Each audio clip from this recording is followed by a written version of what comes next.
Hello दोस्तों। हम लोग वेक्टर में बात कर रहे थे।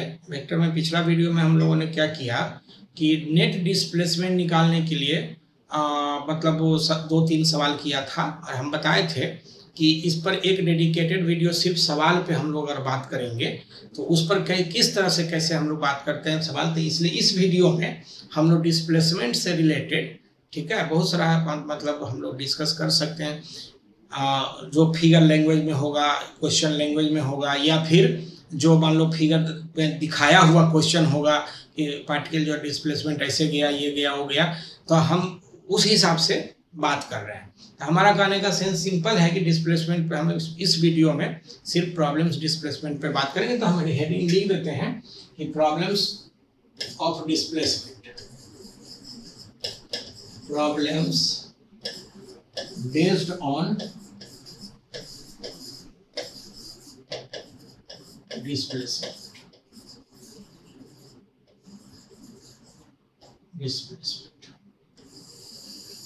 मतलब नेट डिस्प्लेसमेंट, कहने का सेंस ये है, net displacement.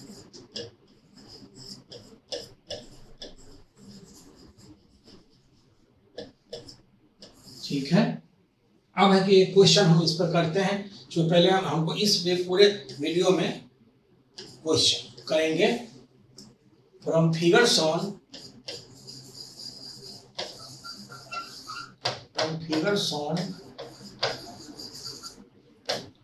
a particle reaches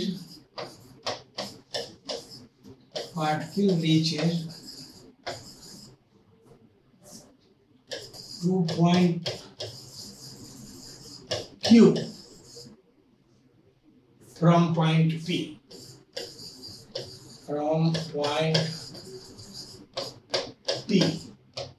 find the net displacement.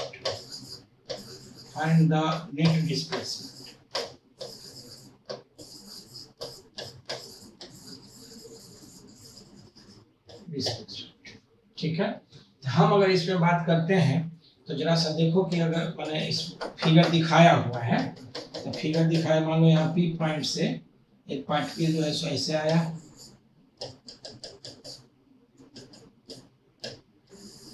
इस तरह से आया, फिर यहाँ से यूं आया, ये डॉटेड जो है सो यूं आया। ठीक है, इसको हम लोग अब एंगल 30 डिग्री है, ये 8 मीटर है, ये 6 मीटर हो जाएगा, ये 10 मीटर हो गया, ये 45 डिग्री है, ये हो गया 12 मीटर, ये हो गया 30 डिग्री, और ये पॉइंट Q है, माने P से Q तक के और भी हो सकता है। माने इस तरह से अगर फिगर में कहीं पे दिखाया हुआ है तो हम इस सवाल को कैसे बनाएं। ठीक है, तो स्वाभाविक है अगर हेड टेल नियम से पॉलीगॉन रूल बात करेंगे तो ये यहाँ से ये हम लोग नेट डिस्प्लेसमेंट R बोलते हैं। ठीक है, तो हम लोग इसको सॉल्व करेंगे। अगर सॉल्यूशन के नाम पे लिखेंगे तो जरा देखो सॉल्यूशन और नेट डिस्प्लेसमेंट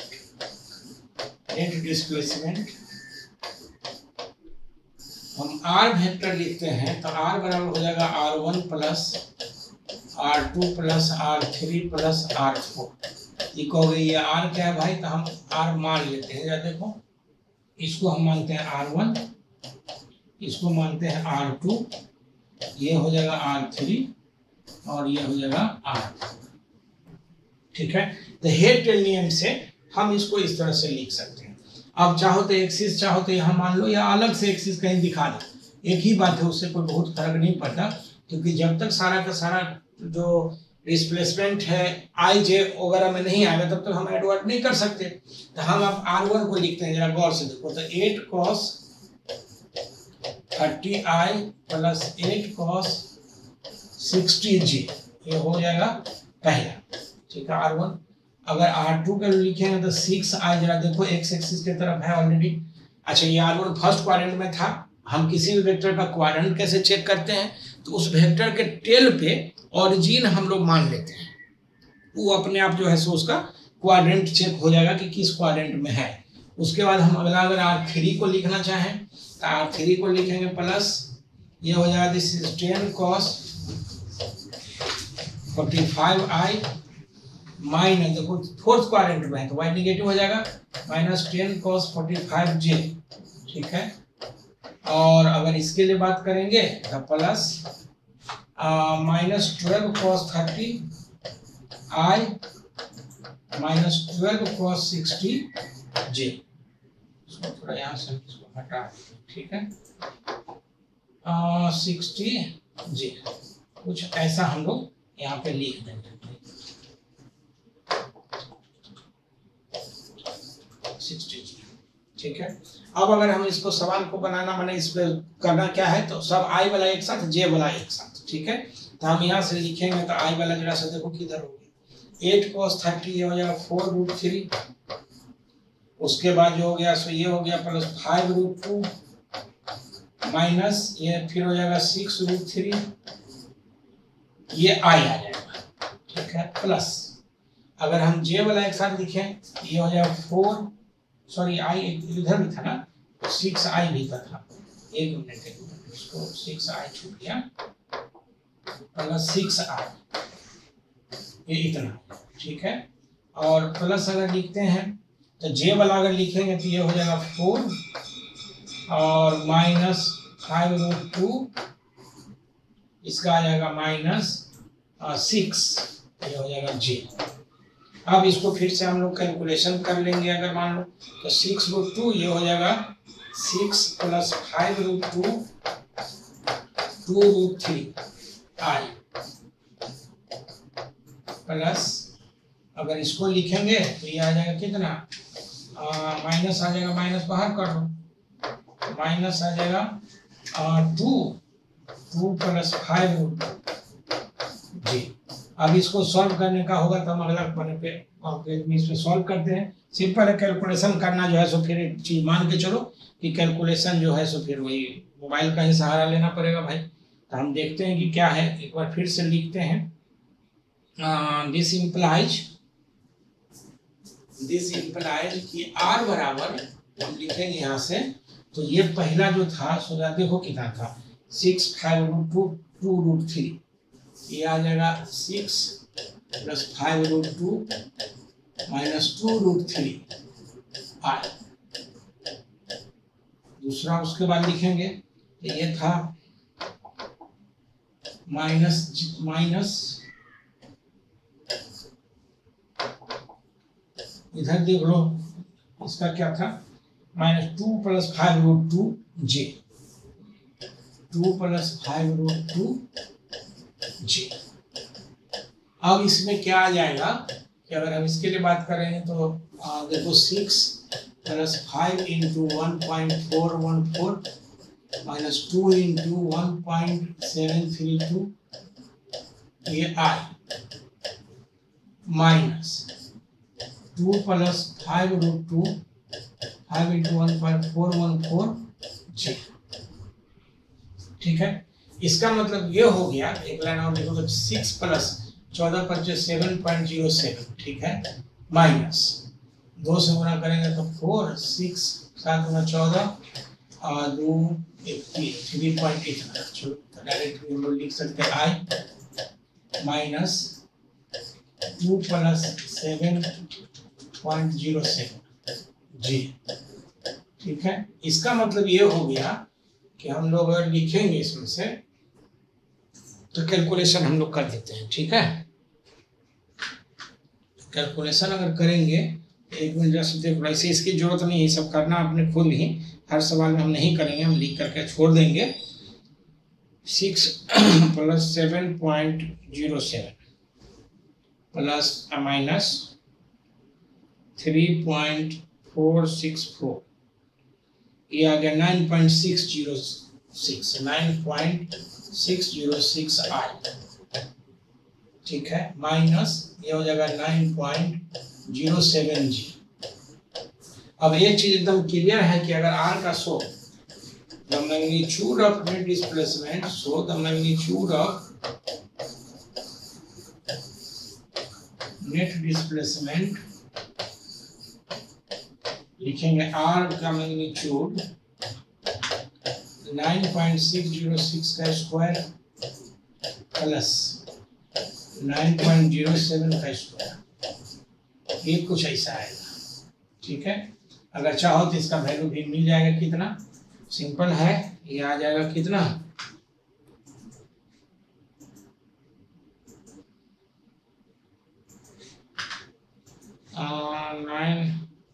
9.606 92.79, ये आ जाएगा दिस इज 92.79 प्लस 9, तो इसका जो हो जाएगा 9.07 82.26 82.26, ये आ जाएगा कितना प्लस 92.79 175 आ जाएगा 0.5 एंड दिस इज ये आ जाएगा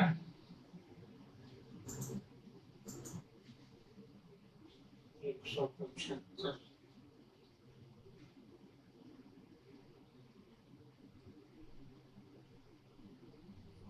76.05, दिस इज 13.23 इतना मीटर है।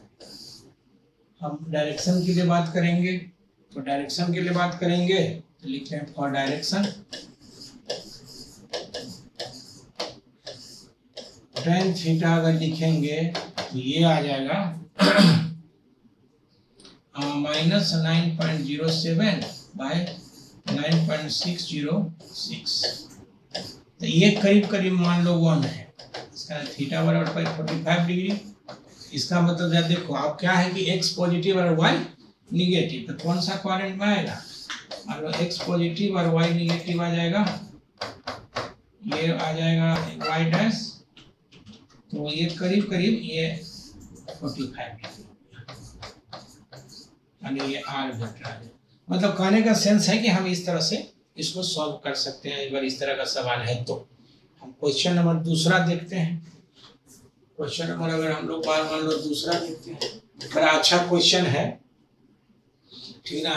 ए queen is kept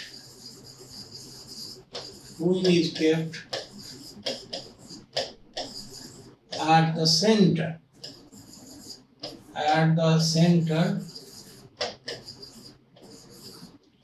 of a carom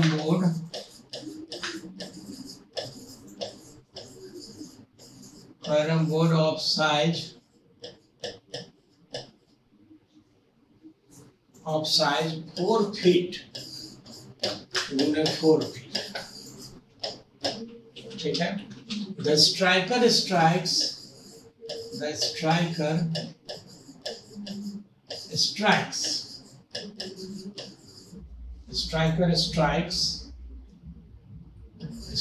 the queen, and after rebounding from the front edge,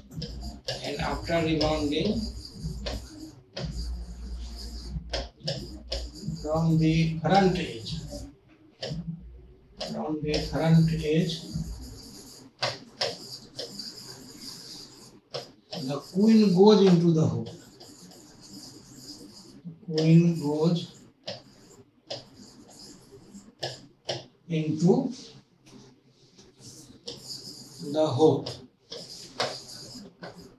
Find the displacement of the queen.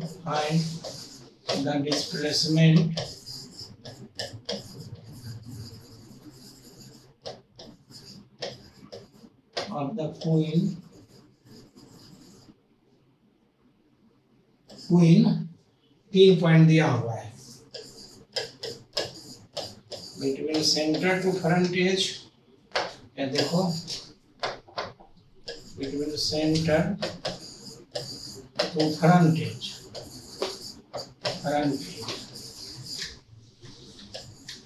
B में बिटवीन सेंटर टू होल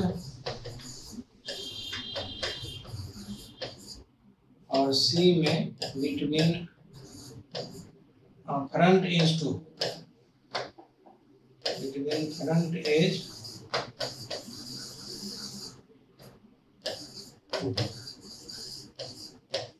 ये SC Verma ji का एक physics की किताब आती है, उसी का ये सवाल है, बहुत नाम कमाया हुआ सवाल है। ऐसे तो आप एक मजेदार बात एक बताऊं कि आज के डेट में लोग किताब, जितने भी कोचिंग क्लासेस हैं, जितने भी टीचर्स पढ़ा रहे हैं, किताब बनाने के लिए कोई नहीं बोलता है, सब अपना अपना मटेरियल बनाया हुआ है, उसी से बनाओ। नो, अगर आप कोई सब्जेक्ट पढ़ रहे हो, कोई चैप्टर पढ़ रहे हो, तो आप इस धरती पे जितना किताब है, अगर उस चैप्टर का कॉन्सेप्ट है तो उस किताब से सवाल जरूर बनाना। इसका फायदा ये होगा कि इंडिपेंडेंटली आप सोचोगे, थोड़ा एग्जॉस्टिव वे में आपकी तैयारी होगी, तो इसलिए किताब से सवाल बनाना इंपॉर्टेंट है। एनीवे, हम इसको जो है सो देखते हैं, इस सवाल को हम लोग सॉल्व करते हैं। ठीक है, बड़ा अच्छा सवाल है, डिस्प्लेसमेंट का बहुत बढ़िया सवाल है। हम लिखते हैं सॉल्यूशन। पहले सबसे पहले जो है कैरम बोर्ड बना देते हैं। जा देखो, कैरम बोर्ड हो गया, लग रहा होगा कैरम बोर्ड है जैसा भाई।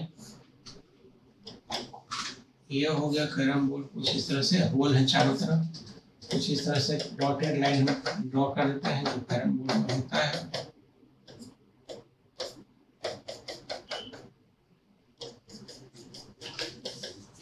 ठीक है, ये जो है सो सेंटर पे यहाँ पे क्वीन है, कहता है कि इधर से अगर मान लो, जैसे देखो इधर क्वीन रखा हुआ सेंटर, इसको इधर से स्ट्राइक किया तो क्वीन जो है सो सामने वाला किनारे से टकरा के होल में चला गया। ये इधर भी आ सकता है। ठीक है, तो अब ये मान लो कि हम अगर नाम दे दे ए बी सी, ये इस तरह से है। कहता है कि बताइए कि डिस्प्लेसमेंट किसके किसके बीच में, इस क्वीन का, जो क्वीन यहाँ से जब चला तो यहाँ स्ट्राइक करेगा और यहाँ से फिर होल में आ जाएगा। तो इसका यहाँ सेंटर से फ्रंट एज का, फ्रंट एज से होल का, और सेंटर टू होल। ठीक है, तो अब अगर हम लोग ये बात करेंगे तो सेंट्रल लाइन एक ड्रॉ करते हैं। हम इसको सॉल्व करने के लिए देखो, ऐसे बनाने का तो इसका बहुत सारा तरीका है, लेकिन हम सिंपलेस्ट वे जो होगा उससे बनाएंगे। तो ये क्लियर है कि ये 2 फीट हो जाएगा, 2 फीट। मान लेते हैं कि ये x है तो ये 2 - x हो जाएगा। अब एक चीज क्लियर है कि अगर कुछ नहीं कहा थीटा, ये थीटा, तो ये एंगल थीटा हो जाएगा, फिर ये एंगल भी थीटा हो जाएगा। अगर कुछ नहीं कहा क्वेश्चन में, इसका मतलब ये हो गया कि परफेक्टली इलास्टिक कोलिजन है, मतलब जितना एंगल पे जाएगा उतना ही एंगल पर आएगा। इसी क्वेश्चन को अगर बहुत अच्छा क्वेश्चन बनाना चाहे तो बन सकता है। इसको कोलिजन में भी हम क्वेश्चन को दिखाएंगे। इसमें क्या होगा कि कोफिशिएंट ऑफ रेस्टिट्यूशन अगर दे देगा इसमें, ठीक है, अभी आप शायद नहीं जानते होगी ये चीज, लेकिन कोफिशिएंट ऑफ रेस्टिट्यूशन अगर दे देगा तो ये सवाल फिर बहुत अच्छा सवाल हो जाएगा।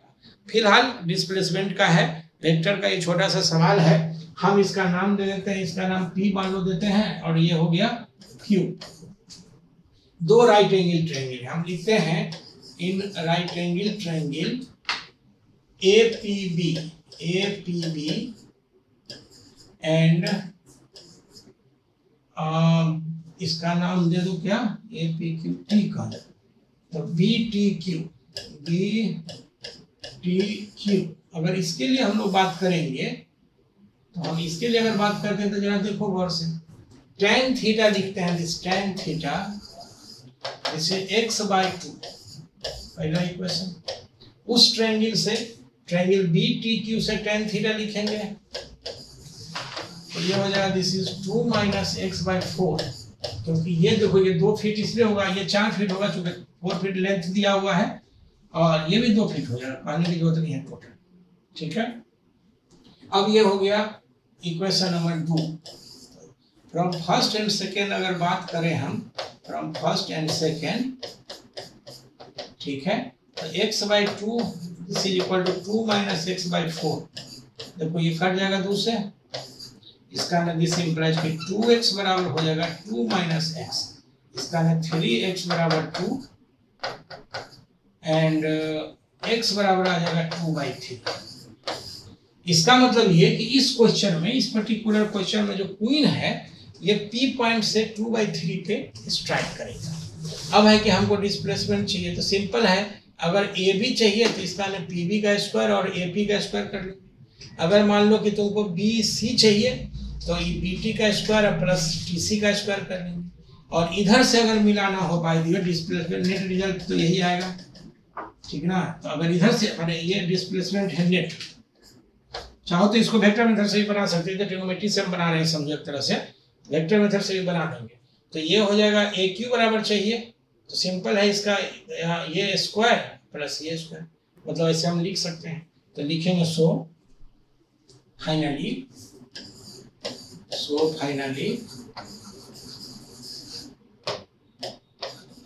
the displacement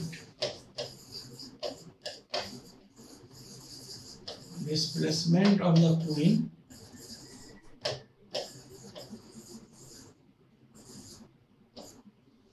coin is given by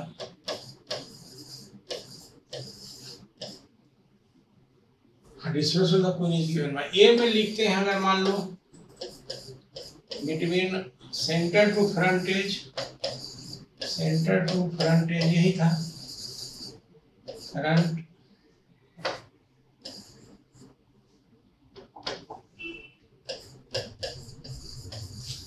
centre to front edge, तो जाए एक बार देखो क्वेश्चन भी चाहो तो देख सकते हो, सेंटर टू फ्रंट एज, ठीक है। तो सेंटर टू फ्रंट एज का मतलब ये हो गया कि ए बी, तो ए पी का मतलब ये ए बी हो गया, ए बी का मोड लिखेंगे तो जैसे ए पी का square plus B A P का स्क्वायर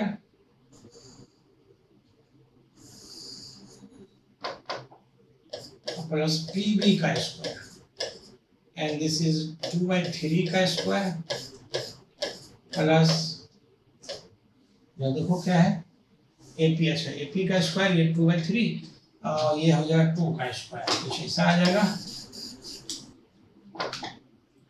2 का स्क्वायर प्लस 2/3 का स्क्वायर का रूट, तो ये आ जाएगा 4 और 4 प्लस 4/9 40/9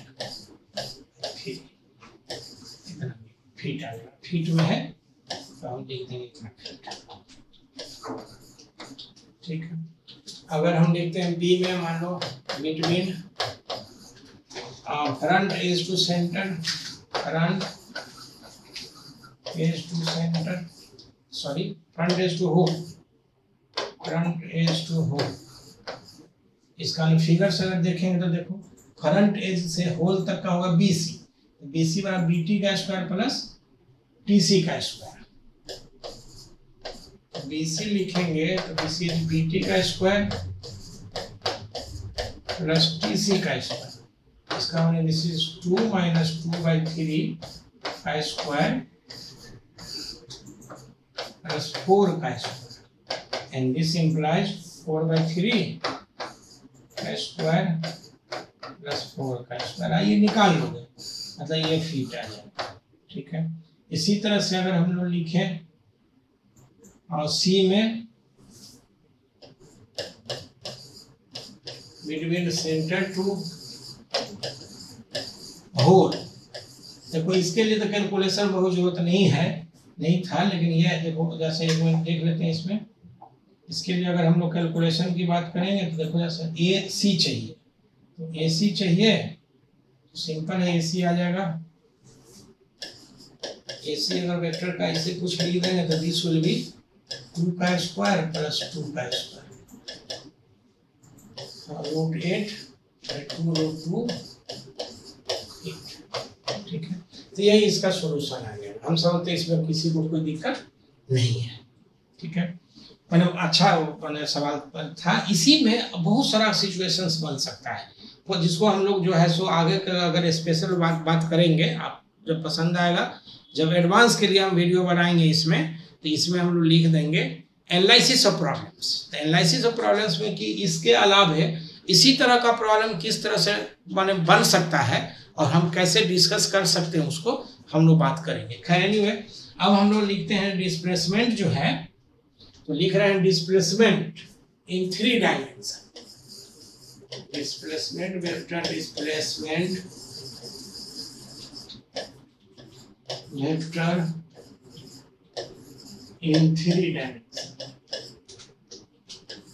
इस पे तो बहुत तरह का सवाल है, हम एक सवाल दिखाते हैं यहाँ पे। इसमें बहुत चीज पढ़ना नहीं है, बस एक याद होगा चलने वाला एक नियम बताए थे हम पहले 3 डायमेंशन में बात किए थे इसमें क्यूबाइडल में।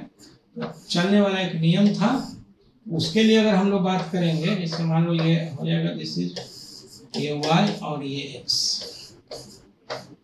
ठीक है। मान लो कि एक जो मॉस्किटो है, इस तरह से मॉस्किटो नेट है, ये मच्छर है, यहाँ पे पता नहीं क्या लग रहा है मच्छर, ये उड़ करके यहाँ पे आ गया। तो मान लो जैसे A और B हम बात करना चाहते हैं, इसका वैल्यू दिया रहेगा मान लो 5 फीट, 4 फीट और ये मान लो 6 फीट, लेटर से इस तरह से दिया। तो अगर कोई मच्छर है, कोई मक्खी है, कुछ भी इस तरह से, आप जानते हो कि मॉस्किटो नेट वगैरह में लगता है, तो क्या होगा कि यहाँ से अगर उड़ के यहाँ आ गया तो कहता है डिस्प्लेसमेंट बताइए। तो आपको कुछ नहीं करना है, A से B तक चलना है। तो A से B तक चलना है, हम लिखते हैं कि if the mosquito flight from A to B, the value of the displacement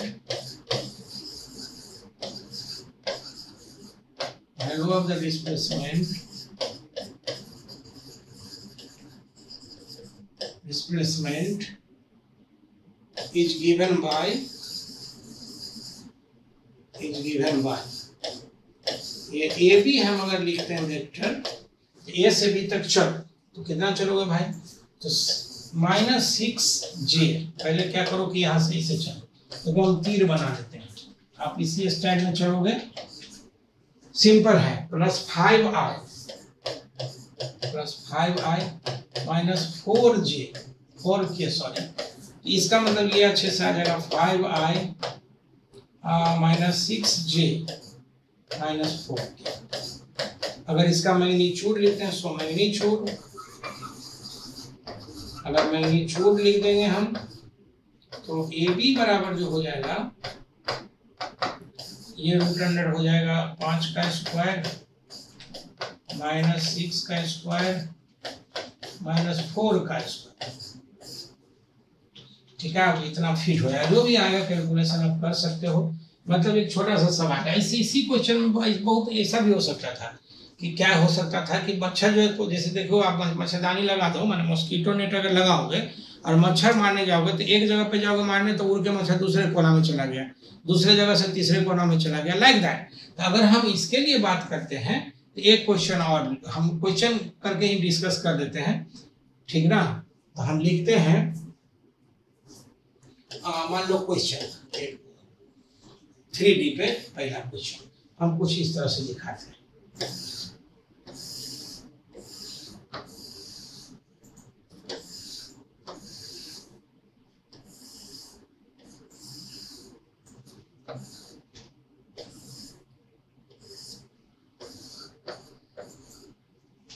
मान लो ये y, ये x है, ठीक है। इस तरह से हम इसको 8 फीट बोल देते हैं, ये हो जाएगा 4 फीट मान लो, या 6 ही रख दो, नो प्रॉब्लम।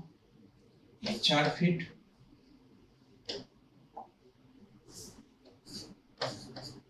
और इसको 6 फीट, ठीक है। अब मान लो कि कहीं कोई मच्छर जो है सो यहाँ से उड़ करके, मान लो कि ए से यहाँ से उड़ करके जो है सो, ये मान लो मच्छर है, मॉस्किटो है, ठीक है। ये आकर के यहाँ इसके बीच वाला पॉइंट पे आ गया, ये बीच पॉइंट है, हालांकि दिखने में नहीं लग रहा है, मिड पॉइंट है, ठीक है। यहाँ से उड़ के यहाँ, यहाँ से उड़ करके जो है सो ये चला गया यहाँ, ठीक है।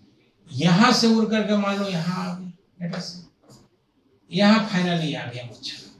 हम जानना चाहते हैं कि भाई इसका क्या डिस्प्लेसमेंट होगा, तो नाम कर दो तो ए बी सी और डी, ठीक है। तो अब जरा गौर से देखोगे इसमें, तो हम लिखते हैं कि from figures on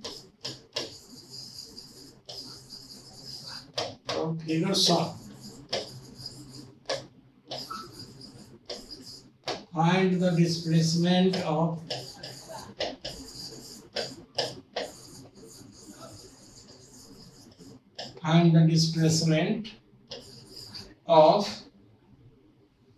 the mosquito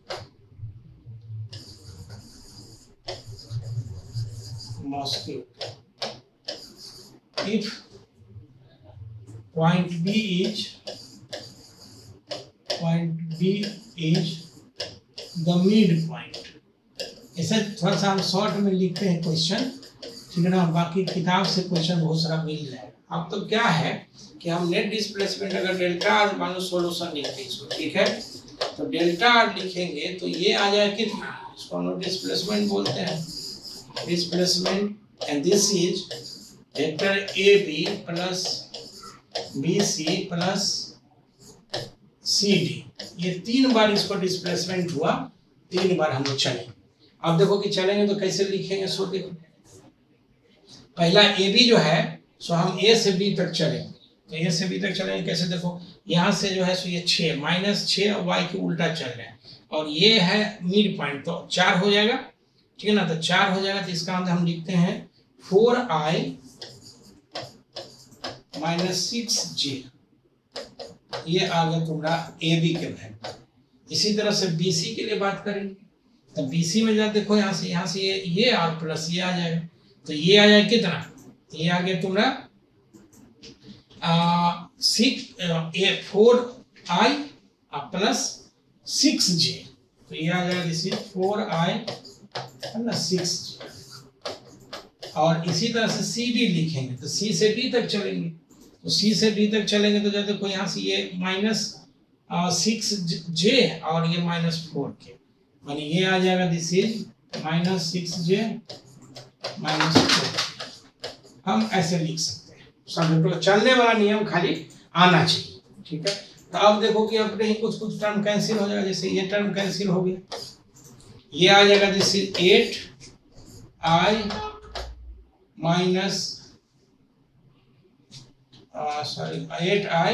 6j -4।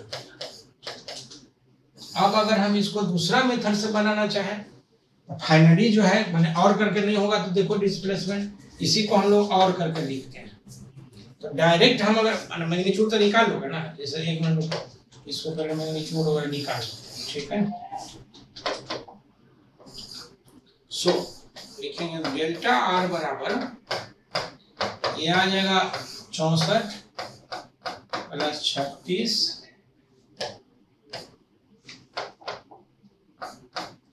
Plus 16, ठीक है, जो आएगा ये 116 आ जाएगा, फीट में तो फीट में नहीं देंगे, ठीक है। इसी क्वेश्चन को और करके हम अगर सॉल्व करना चाहे, हम यहीं पे और करके बना देते हैं, तो जरा से देखो कि फाइनली जो होगा सो तुम्हारा ए से बी तक गया। हम अगर डेल्टा आर लिखते हैं तो हम कुछ नहीं करेंगे, जब देखो ए से फाइनल पॉइंट यहाँ पे है, तो हम क्या करेंगे, पहले यहाँ से ये आएंगे, यहाँ से ये आएंगे और यहाँ से ये आ जाएंगे, इसका मतलब ये आ जाएगा this is 8i - 6j -4k।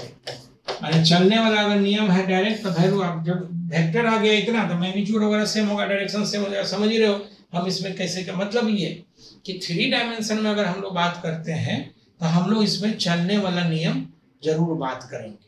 एक छोटा सा क्वेश्चन और दिखाते हैं, चलने वाला नियम अगर याद है तो समझो इसमें कहीं कोई दिक्कत नहीं है, स्वाभाविक है, दैट वाज द स्पेशल कि हम 3D में तुम इसमें एक्सिस बदल दो। इससे बहुत बार क्या होता है कि बहुत जगह अगर तुम देखोगे तो एक लाइन पढ़ा दिया और अगर मान लो उसमें फिर एक्सिस वगैरह बदल दिया, तो फिर अब बच्चा को समझ में नहीं आ रहा है कि क्या हो जाएगा, भाई ये एक्सिस बदल दिया तो क्या हो गया। तो खैर ये नहीं हुए, हम एक क्वेश्चन और इसमें देखते हैं, ठीक है, देखते हैं इसमें this is question, find the displacement of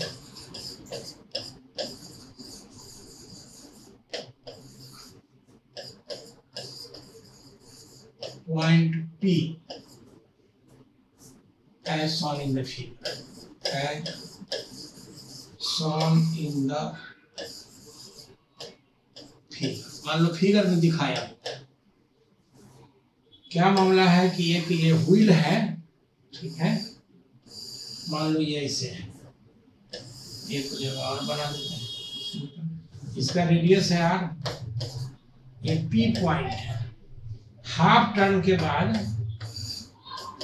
ये पाई आर चलेगा और ये पी डैश यहाँ ग्राउंड पे आ जाएगा हाफ टर्न के। तो पूछ रहा था कि पी पी डैश डिस्प्लेसमेंट बताओ, कुछ ऐसा है, ठीक है, ये इस तरह से है। Solve in the figure, if the wheel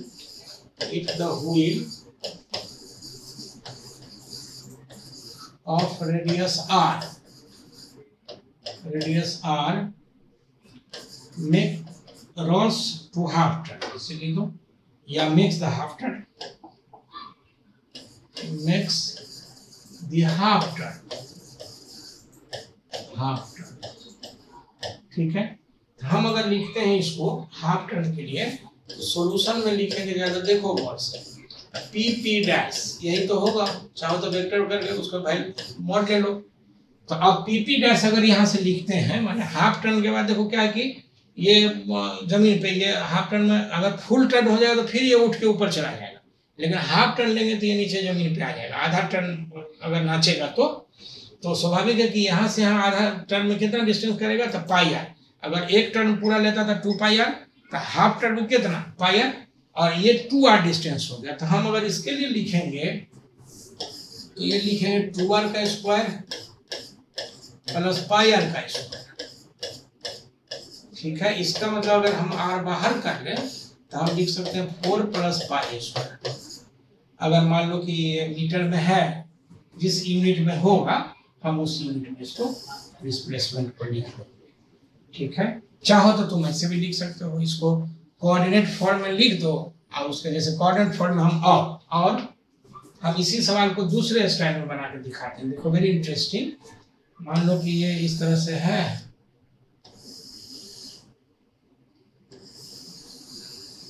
ये जो है सो पी पॉइंट यहाँ पे है, और ये जो है सो पी डैश यहाँ आ गया है, ठीक है।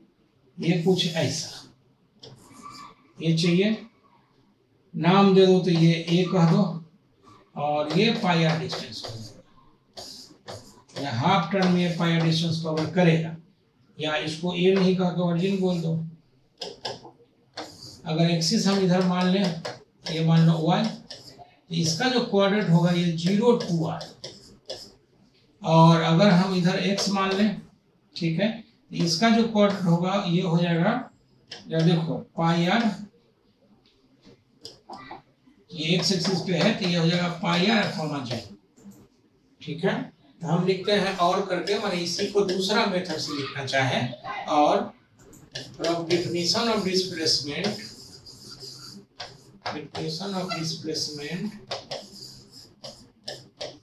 डेल्टा आर लिखेंगे तो ये हो जाएगा R final position minus initial position. तो जब देखो फाइनल पोजीशन कितना हो जाएगा, pi R I minus 2 R 0, ठीक है। इसका मतलब डेल्टा आर का मॉड लिखेंगे तो पता है पूरे में मॉड कैसे लिखते हैं, तो पाई आर का स्क्वायर प्लस 2 आर का स्क्वायर, स्वाभाविक का वही आ जाएगा, ये आर बाहर आ जाएगा, and this will be 4 plus pi square. Direction अगर लिखना चाहें फॉर डायरेक्शन, तो tan थीटा हम लिखेंगे, दिस tan थीटा बराबर y बाई एक्स, y का मतलब होगा 2r minus by pi are, इसका हमने r गया, एंड दिस इंप्लाइज कि थीटा बराबर जो हो जाएगा सो tan इनवर्स 2 बाई पाई। लेकिन एक चीज क्लियर है इसमें कि x पॉजिटिव है, y नेगेटिव है, माने अगर क्वाड्रेंट से चेक करें हम लोग, डिस्प्लेसमेंट की बात करेंगे तो x positive y negative fourth quadrant में, तो ऐसे यहाँ पे तीर ड्रॉ करेंगे तो फोर्थ क्वाड्रेंट में, और this will be delta R, ये x, ये y, ये x डैश, ये y डैश, और ये थीटा हो जाएगा। मतलब हम इस तरह से इसको दिखा सकते हैं, ऐसे भी बना सकते हैं, कोई दिक्कत नहीं है, आप जैसे भी पढ़ो। मतलब ये कि डिस्प्लेसमेंट के लिए अगर हम लोग बात कर रहे थे, तो डिस्प्लेसमेंट में से अभी बहुत सवाल है, लेकिन जो डिस्प्लेसमेंट के लिए जो एक आइडिया है इसमें अगर प्रॉब्लम्स का ज़्यादा जरूरत पड़ेगा तो आप हमें कमेंट करके बताना, आप हमें मेल करके बताना, आप किसी भी कीमत तरीके से मुझे इंटीमेट कर दोगे तो हम एक डेडिकेटेड वीडियो सिर्फ प्रॉब्लम्स का 1, 2, 3 जितना भी वीडियो बनाना होगा हम डेडिकेटेड वीडियो प्रॉब्लम्स का बना के आपके लिए हम अपलोड कर देंगे, सो दैट कि प्रॉब्लम बनाना सीखो। ठीक है, देखो 2 चीज़ है फिजिक्स में, सवाल आप अपने बनाते हो या सवाल टीचर बनाता है। अगर टीचर बनाता है तो उसको आएगा, आपको कुछ नहीं, आप कैसे रह जाओगे। अगर अपने बनाते हो तो स्वाभाविक है आपको आएगा। तो हम अपने कैसे बनाएंगे, तो इससे सीखेंगे और किसी भी किताब से, किसी का भी मटेरियल से, किसी का भी जो PDF फॉर्म होगा उससे हम लोग सवाल बनाने की कोशिश करेंगे। And this is all about the displacement, ये डिस्प्लेसमेंट है। अगले वीडियो में जैसे हम लोग अभी तक क्या किए हैं, हम लोग किए ये हैं कि वेक्टर को डिफाइन किए हैं। वेक्टर को मतलब एडिशन के लिए 2 वेक्टर का एडिशन होगा तो फिर क्या करेंगे, 2 से ज़्यादा वेक्टर का एडिशन होगा तो क्या करेंगे, ये पूरा डिस्कस किए हैं। अब अगर वेक्टर का सब्सट्रैक्शन करना पड़ जाए हमें तो हम क्या करेंगे, फिर वेक्टर का मल्टीप्लिकेशन करेंगे तो क्या करेंगे, तो हम अगले जो कमिंग वीडियो सब होगा हम उसमें ये सारी चीज़ें बात करेंगे। ठीक है ना। थैंक यू, मुझे लगता है कि ये फायदा करेगा। Thank you. हेलो दोस्तों, अब इसमें भी हम लोग जो वेक्टर डिस्कस कर रहे थे उस वेक्टर में क्या था कि अभी तक जो है सो हम लोग एडिशन और वेक्टर्स की बात कर रहे थे। अब इस वीडियो में हम लोग सब्सट्रैक्शन की बात करेंगे। हालांकि एडिशन और सब्सट्रैक्शन में बहुत का अंतर नहीं है, सिंपल बात यह है कि एडिशन का ही माइनस करके या उसका रेसिप्रोकल जो है सो समझो एक तरह से सब्सट्रैक्शन है। लेकिन हम इस वीडियो में सब्सट्रैक्शन ऑफ वेक्टर्स की बात करेंगे। 2 वेक्टर का हम लोग अगर सब्सट्रैक्शन कर ले, हालांकि उस पर सवाल तो बहुत पहले भी कर चुके हैं, लेकिन हम लोग इसमें बात करते हैं subtraction of vectors. Subtraction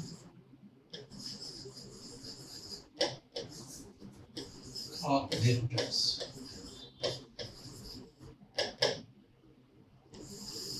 subtraction of vector. ठीक है, तो हम लोग क्या कर रहे थे वहां पे, जैसे कि अगर हम रिजल्टेंट R बराबर लिख रहे थे, P + Q लिख रहे थे, ये एडिशन के लिए और एडिशन, इसी का हम लोग 2 वेक्टर के लिए पूरा डिस्कशन कर रहे थे। ऑल्सो अगर इसी को हम लोग कुछ ऐसा बोल दें कि R' बराबर बोल दें, या R भी, या इसी को R' कर दो, चूंकि अभी हम यूज करेंगे इसको R कर देते हैं। ठीक है, तो P - Q हम लोग इसको हम लोग और सब्सट्रैक्शन, ये हुआ क्या, सब्सट्रैक्शन। ये हुआ यूं कि हम अगर बात करना चाहें, जैसे मान लो कि ये P वेक्टर है और ये Q है। ठीक है, तो इसको हम लोग अगर मिला देंगे तो ये हमारा R' अभी के डेट हम नाम दे रहे हैं। इसी Q को हम लोग क्या करते हैं कि इधर -Q कर देंगे, -Q, और इधर जो हम मिला देंगे ये हमारा R। ठीक है, मतलब कहने का सिंपल सेंस ये है कि Q का हम अगर रिवर्स कर दें, उल्टा डायरेक्शन ले लें, ये -Q हो जाएगा। है एडिशन ही, अभी भी क्या है कि एडिशन का रूल फॉलो कर रहा है। कैसे, तो जैसे देखो इसके हेड पर इसका टेल है, लेकिन संयोग से ये Q नहीं होकर के -Q, मतलब हम इसको ऐसे लिख सकते हैं, जैसे P प्लस ऑफ -Q ऐसे। ठीक है, अब इसके लिए हम लोग मान लो कि निकालना चाहते हैं कि रिजल्टेंट कैसे आएगा, तो स्वाभाविक है for magnitude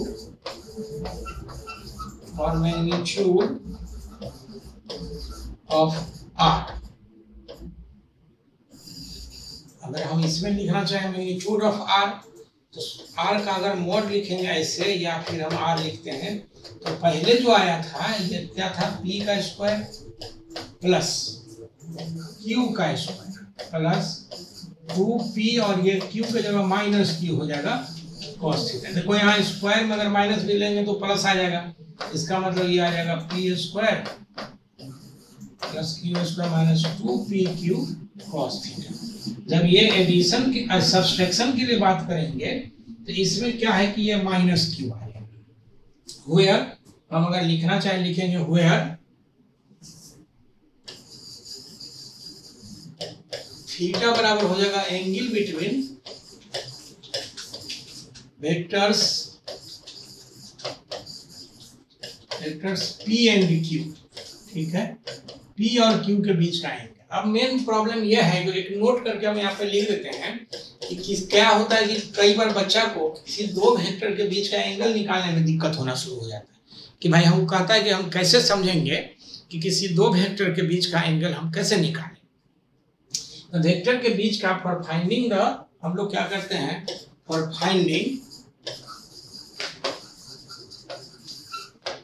finding the angle between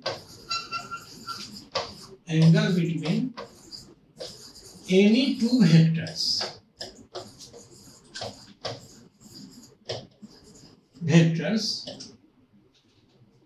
ठीक है, either join head और tail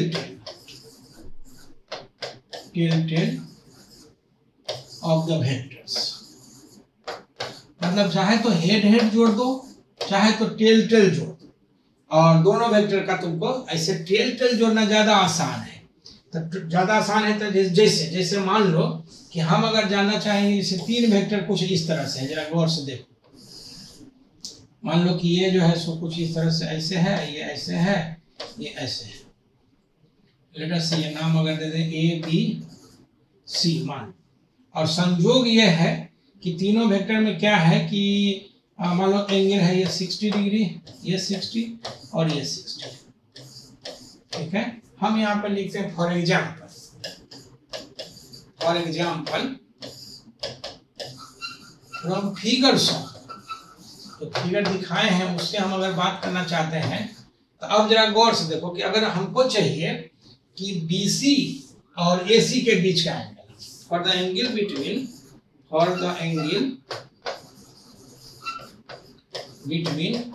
vector BC and AC, मान लो ऐसा चाहिए, तो हम BC और AC को टेल जोड़ देंगे। देखो इसको हम लोग जो है सो बढ़ा दिया इससे, तो ये हो जाएगा B और C, और इधर से ये जो है सो मतलब जो पैरेलल वेक्टर है इसको हम लोग ऐसे जोड़ दिए, ठीक है, ये हो जाएगा A। तो ये जो एंगल आ जाएगा ये हो गया 120 डिग्री। मतलब सिंपल है कि अगर हम लोग इसको BC को थोड़ा आगे बढ़ा दिए ऐसे, तो ये जो एंगल होगा माने BC को टेल को हम यहाँ ला दिए, जब देखो गौर से BC जो वेक्टर है इसको हम लोग इसे स्लाइड करा के और टेल यहाँ ला दिए, तो ये जो एंगल हो जाएगा 120 डिग्री, ये दोनों के बीच का एंगल हो जाएगा, ठीक है। या फिर इस तरह से हम लोग ऐसे भी कर सकते हैं, इसी चीज को ऐसे दिखा सकते हैं कि ये तुम्हारा था यहाँ से C और ये A, ठीक है, और इस BC जो था यूं, इसको हम लोग आगे बढ़ा दिए। तो अब है कि दो वेक्टर जो है सो यहाँ पे टेल मिल गया, और टेल मिल गया तो हम लोग इन दोनों के बीच का एंगल निकालते। इसलिए जब भी हम लोग एंगल निकालते हैं तो दो वेक्टर के हम टेल मिला देते हैं, या हेडेड भी मिला के निकाल सकते हैं, बट टेल थोड़ा ज्यादा आसान है।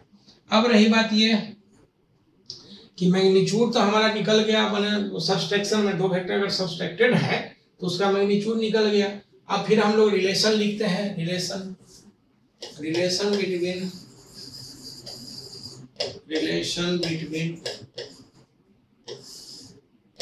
Vector R dash and vector R। मान लो ये क्या है, हम लिखते हैं ये R डैश बराबर था vector P plus Q, and R बराबर हम मान लिए थे वेक्टर P माइनस Q। अगर वेक्टोरली जोड़ते हैं, when we add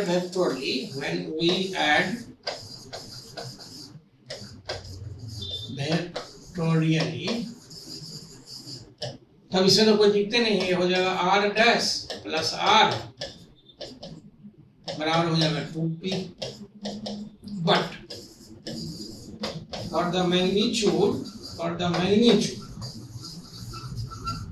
अगर मैग्नीट्यूड्स के लिए बात हम करते हैं तो देखो R डैश जो आ जाएगा ये आ जाएगा root over P square plus Q square plus 2PQ cos theta.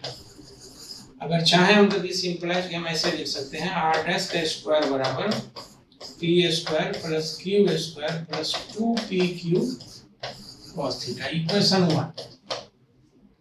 And r बराबर लिखेंगे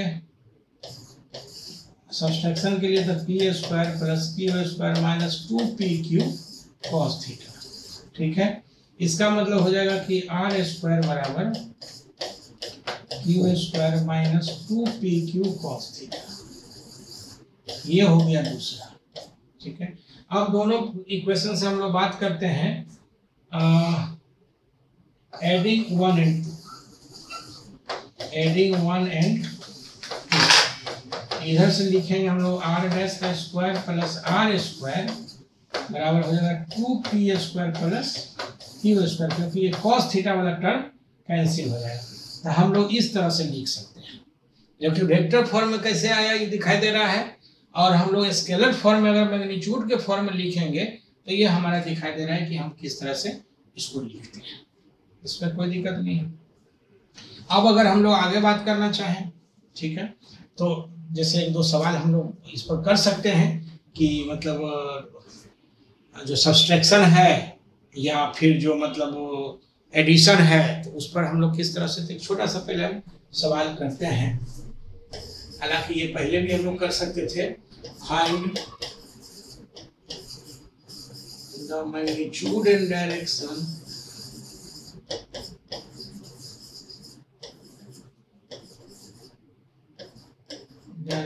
of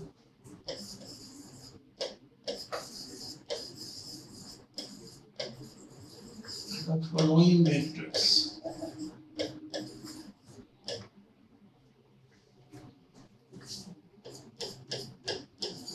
A plus B plus C, A minus B, A minus A, A minus 3C, where A बराबर हो जाएगा 3i plus 4j plus 2k।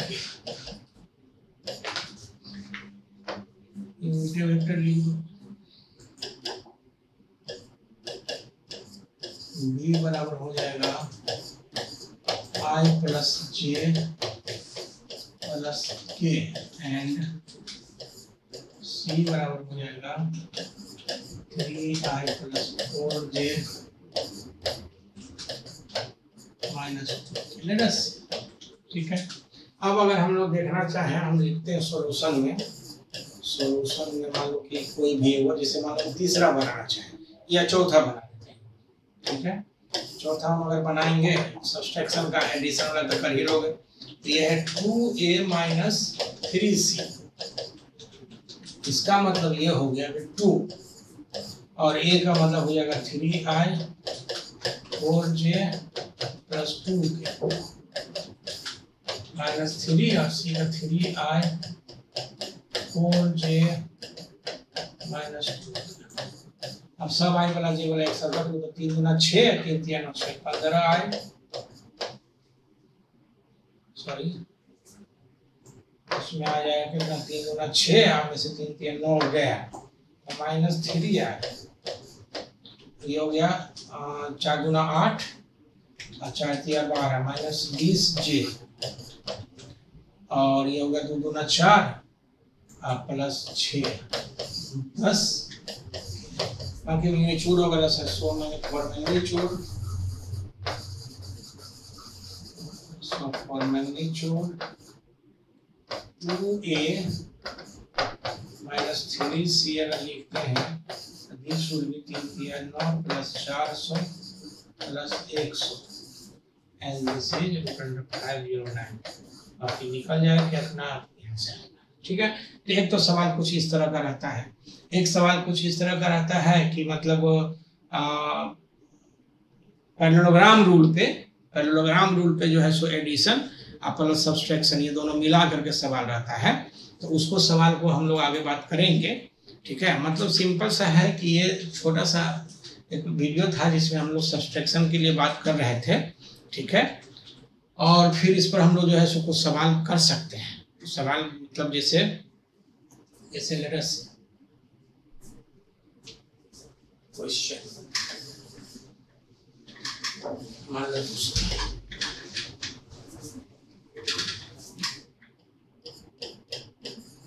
find the magnitude of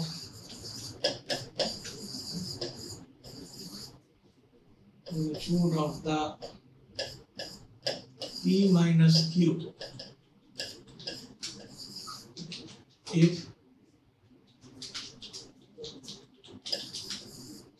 P vector has magnitude 8 units and Q vector जो हो जाएगा सो मान लो कि 16 units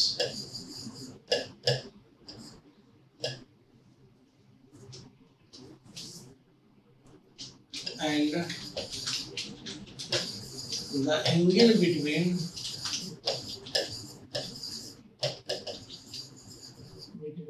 the vectors P and Q इधर से आएगा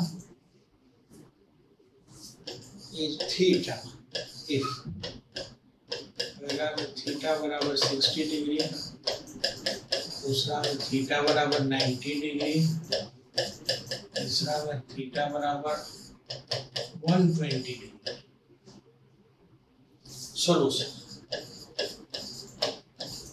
अगर P माइनस Q कोई वेक्टर है, जरा सा देखो, इसका मॉड लिखना चाहेंगे तो ये मॉड हम लिखेंगे P square Q square minus 2PQ cos theta, ठीक है। अब इसमें हम लोग लिखते हैं जैसे पहला के लिए लिखेंगे तो फॉर फर्स्ट थीटा बराबर 60 डिग्री, तो स्वाभाविक है ये P माइनस Q का तो ये आ जाएगा, तो दिस इज कितना 8 का स्क्वायर प्लस 16 का स्क्वायर माइनस 2 गुने 8 गुने 16 cos 60। और दूसरा लिखते हैं थीटा बराबर 90 डिग्री, ठीक है। थीटा बराबर 90 में हम P माइनस Q लिखते हैं तो ये आ जाएगा दिस इज 8 का स्क्वायर प्लस 16 का स्क्वायर माइनस 2 गुने 8 गुने 16 cos 90, ठीक है।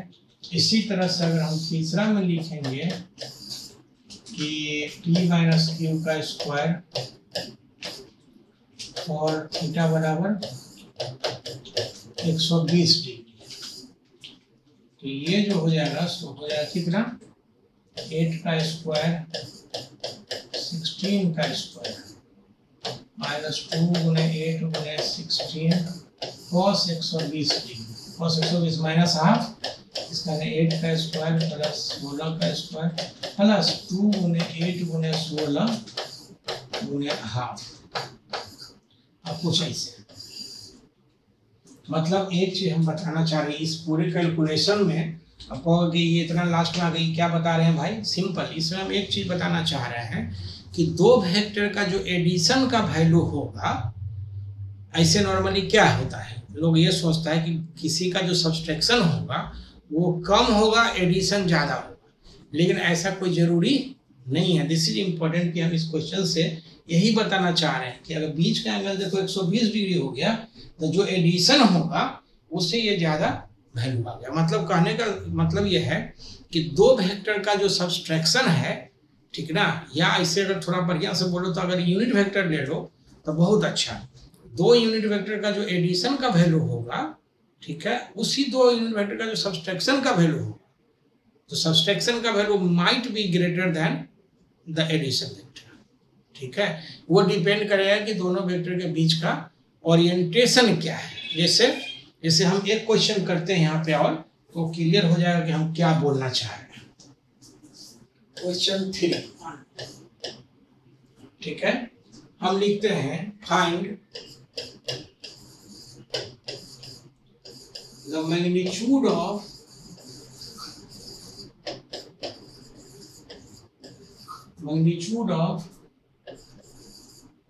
the difference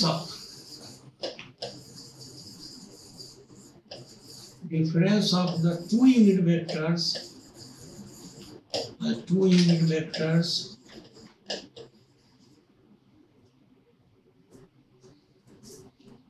if the sum of the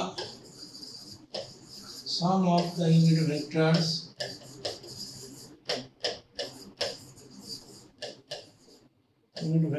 is also a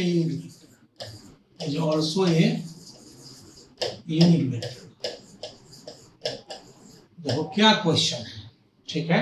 question ये कह रहा है कि दो वेक्टर का जो सम है वो यूनिट वेक्टर है, ठीक है। तो भाई उस केस में डिफरेंस जो होगा यूनिट वेक्टर का वो बताइए कि कितना हो जाएगा, ठीक है। मतलब हम इस क्वेश्चन को समझाना चाह रहे हैं, पहले तो क्वेश्चन समझो, फिर जो है सो उसके लिए हम लोग बात करेंगे।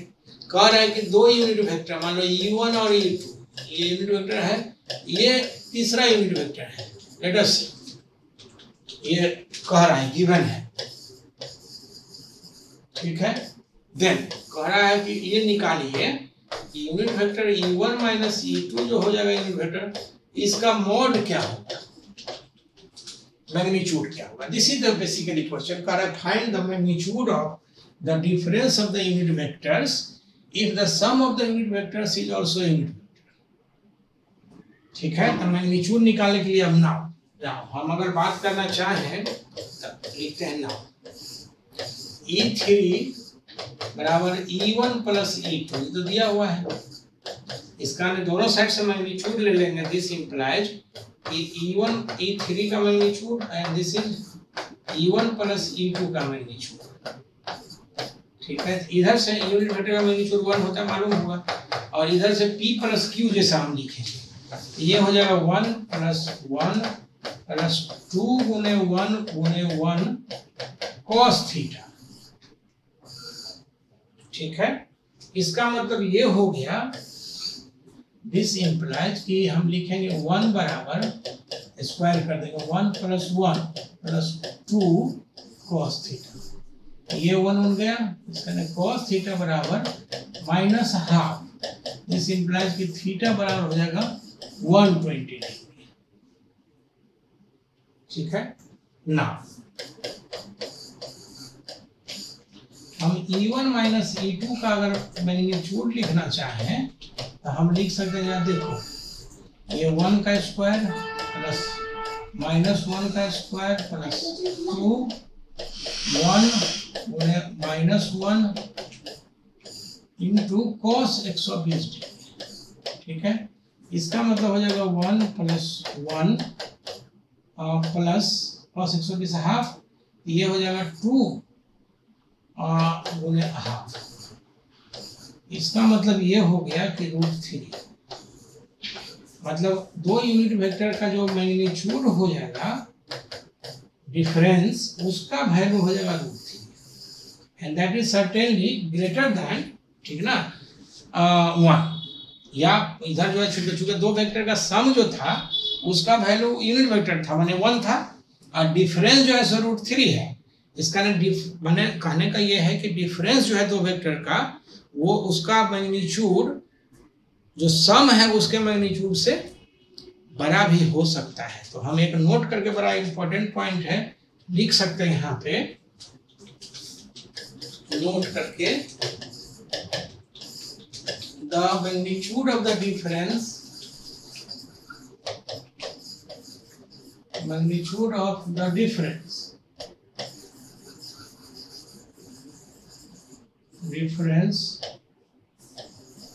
of the two vectors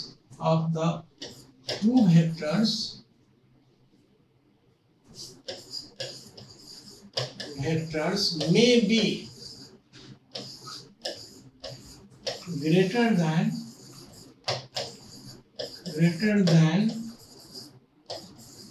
that of the sum of the two vectors, that of the sum of the two vectors.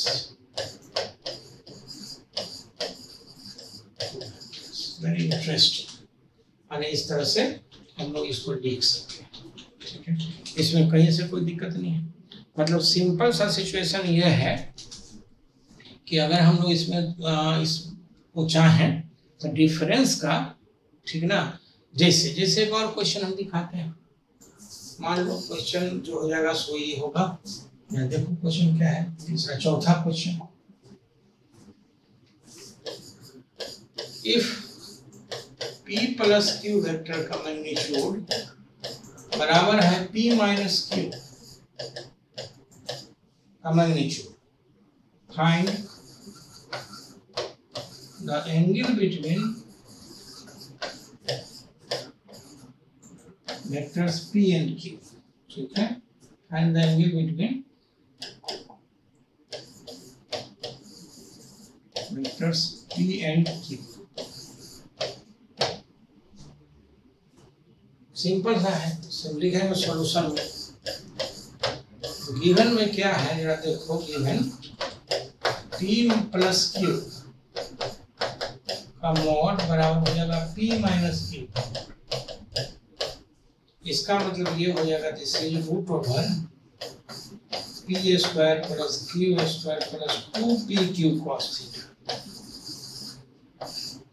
बराबर root over p square plus q square minus 2pq cos theta. अगर squaring कर दें, squaring, ये 4pq cos theta आ जाएगा, बाकी तो सब कुछ कट जाएगा 0।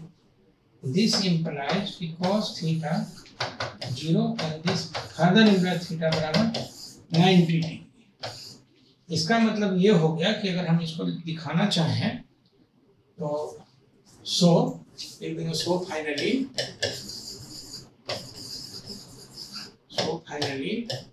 Vector p is perpendicular vector q।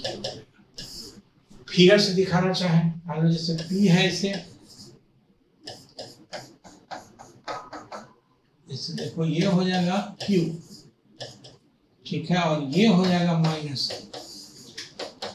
हम अगर इधर से रिजल्टेंट निकाल दें तो ये रिजल्टेंट हो जाएगा मान लो r डैश, इधर से ये मिला दें, ये रिजल्टेंट हो जाएगा r, ठीक है।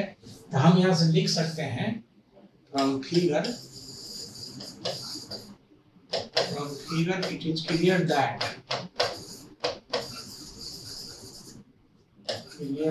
दोनों वेक्टर बराबर नहीं होगा, लेकिन r डैश का mod this will be r के मॉड के बराबर। वेक्टर तो बराबर इसलिए नहीं होगी, डायरेक्शन अलग अलग देख ही रहे हो। तो मैंने हम लोग ये p है, हम लोग ऐसे कर सकते हैं, ठीक ना। मैंने इस तरह से हम लोग ये सारे सिचुएशन को उस हिसाब से देख सकते हैं। मैंने छोटा छोटा क्वेश्चन करके बताएं, इस पर बहुत अच्छा क्वेश्चन है, ठीक है ना। क्वेश्चन जब हम इसमें बताएंगे, मैंने अभी क्वेश्चन बताएंगे डेडिकेटेड वीडियो करके। नीट में जो पूछा हुआ क्वेश्चन है वो अलग से हम बात कर लेंगे वेक्टर का, जो जी में पूछा हुआ है वेक्टर का वो अलग से हम एक वीडियो बना देंगे, जो एडवांस में बाय द वे पूछा हुआ है वेक्टर से रिलेटेड उसका हम एक अलग से वीडियो बना देंगे। आपको जिसकी जरूरत है, क्योंकि ये एक मिनिमम थ्योरीज है जितना कि बच्चों को जानना चाहिए किसी भी चैप्टर का, ठीक है। तो वेक्टर चैप्टर में हम लोग यहाँ तक ये था, एडिशन सब्सट्रैक्शन ये हो गया। अब अगले वीडियो में जो हम लोग बात करेंगे वो हम लोग मल्टीप्लीकेशन ऑफ वेक्टर्स की बात करेंगे, कि दो वेक्टर का हम मल्टीप्लीकेशन, क्योंकि देखो एक नया वेक्टर नया क्वांटिटी आ गया तो उसका हमको पूरा अलजेब्रा पढ़ना है। नया जैसे होता है ना कि नया कोई गेस्ट आ गया घर में तो उसको जो है भाई कहाँ रुकवाना है, क्या खिलवाना है, कहाँ खिलवाना है, कहाँ स्नान है का चाहिए, उसी तरह से एक नया वेक्टर आया 11th क्लास में, वेक्टर एक नया क्वांटिटी आया।